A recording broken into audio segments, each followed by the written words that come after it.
पनो आकल में सुनी राब्ता काउंसिल गोठ समो चाचर जे ज़ेर एहतमाम सालियाने अज़मत कॉन्फ्रेंस मुनक़द कई हुई, जंहिंमें सुबुह खां वठी शाम ताईं नामवर आलमन स्कॉलरनि ख़िताब कयो। कॉन्फ्रेंस में सुनी राब्ता काउंसिल सूबे सिंध जे सदर अल्लामा सनाउल्ला हैदरी, अल्लामा अब्दुल जब्बार हैदरी, अल्लामा रब नवाज़ हनफी, सुनी राब्ता काउंसिल ज़िले सखर सदर रशीद अहमद शाह बुखारी, राब्ता काउंसिल तालका पनो आकल अगवाणन सदर राशिद उस्मानी, पाकिस्तानी राह हक पार्टी अगवाणन सदर राणा अकील मुफ्ती, रफ़ीक अहमद उस्मानी आलमन सगोरन कॉन्फ्रेंस में आयल अवाम के ख़िताब कंदे चयो त साहबा कराम रज़ा जी अज़मत दुनिया खां अज़ीम आहे। साहबा कराम रसूल सल्लल्लाहु अलैहि वसल्लम जे हर हुक्म खे लबैक चई पूरो कयो, पोइ बि के साहबा जानी कुर्बान करे विया त गाज़ी बि बणिया।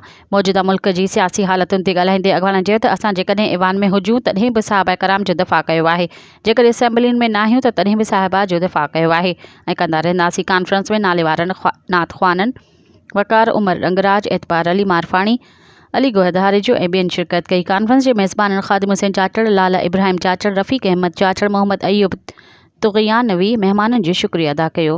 मज़ीद ख़बरनि ऐं तफ़सीलात लाइ विज़िट कयो असांजी वेबसाइट www.awamiNewsHD.com ऐं ॾिसंदा रहो अवामी न्यूज़ HD।